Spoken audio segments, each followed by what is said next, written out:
Suite à la sécession avec le syndicat de la médecine générale, le groupe formé par le clinicien Pierre Nochy et par le médecin Gilles Bardelet ainsi que sa femme Danielle a le projet de créer une revue indépendante des laboratoires pour informer les médecins sur les médicaments qu'ils utilisent. Confrontés à un problème financier, ils tentent d'obtenir un soutien auprès du ministère de la Santé alors en plein dynamisme avec l'équipe de la ministre Simone Veil sous le septennat de Valéry Giscard d'Estaing. Le ministère accepte à la condition que le projet soit construit en équipe avec les membres de l'Union nationale des associations de formation médicale et d'évaluation continue, autrement dit l'UNAFORMEC. Néanmoins, pour nous, c'était la condition. Donc c'était formidable de pouvoir arriver à trouver un gouvernement qui trouve des arguments et pour le gouvernement ne pouvait pas faire autrement. Nous, on a été considérés à la limite comme des gauchistes. Hein. C'est ça la vérité.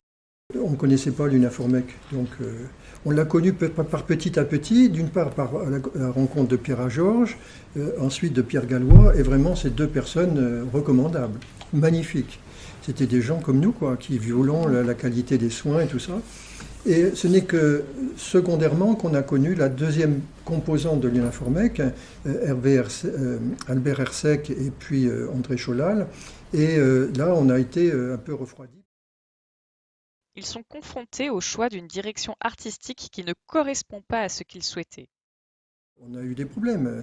Albert Hersec avait choisi un éditeur, enfin disons quelqu'un je ne sais pas ce qu'il faisait dans la vie ce petit groupe, mais ils avaient l'habitude de faire des publicités ou des choses comme ça, mais ils n'étaient pas vraiment spécialistes de faire fabriquer une revue, et donc ils nous ont imposé, et les premiers numéros, 00, 0 et 1, ont été faits finalement, on a fait la partie rédactionnelle, mais la mise en valeur de ce travail rédactionnel n'était pas conforme à nos envies.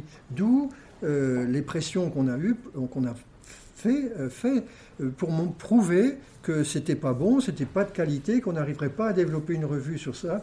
Et nous, on a imposé en quelque sorte le recours à l'équipe qu'on avait prévu de faire au départ.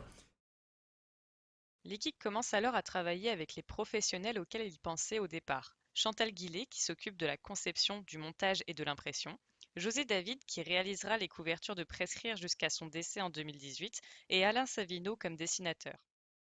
Et donc, on a créé avec eux la marque Prescrire, l'allure, les logos et tout ça. Et là, on a pu vraiment se lancer. À partir de l'année 1981, les rôles de chacun au sein de l'équipe sont mieux définis. De nouvelles rubriques sont créées. L'équipe s'agrandit avec l'apport de nombreux médecins généralistes et de pharmaciens. Ils optent notamment pour la rédaction collective des articles. Dans les années qui suivirent, le nombre d'abonnés augmente de façon considérable. Déjà 10 000 abonnés dès la fin de l'année 1983, qui passe à 20 000 fin 1987. Eh ben, c'était plutôt bien d'être dans l'UNAFORMEC parce que nous on a pu développer nos techniques rédactionnelles. On était quand même des bisus dans le domaine, donc il fallait s'améliorer. On a développé tout ce travail et puis ils nous ont en quelque sorte aussi protégés. Parce que l'industrie ne savait pas très bien quoi faire avec nous. Voilà, qu'on mettait en cause la qualité de ces médicaments. On prenait position sur la qualité de l'autorisation de mise sur le marché. Mais d'un autre côté, on était subventionné par l'État. Et puis d'un autre côté, on était protégé une revue de l'UNAFORMEC, alors que l'UNAFORMEC, c'était un réseau de médecins que les industriels voulaient toucher. Donc pendant quelques années, on a été un peu protégé d'être dans ce cocon-là. La relation avec l'UNAFORMEC montre cependant ses limites au fil des années. Entre 1983 et 1984, celle-ci est à l'origine d'une nouvelle revue médicale, à la surprise et au mécontentement d'une grande partie de l'équipe car la revue est en partie financée par des publicités pharmaceutiques. Puis l'UNAFORMEC a évolué aussi, elle a eu ses propres difficultés.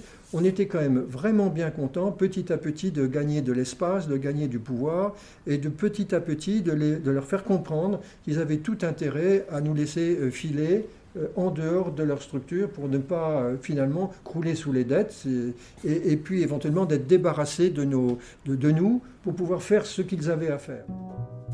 Donc merci l'UNAFORMEC. Et puis, donc finalement, a posteriori, on n'a plus de grognement particulier. Et vraiment, c'était une belle aventure.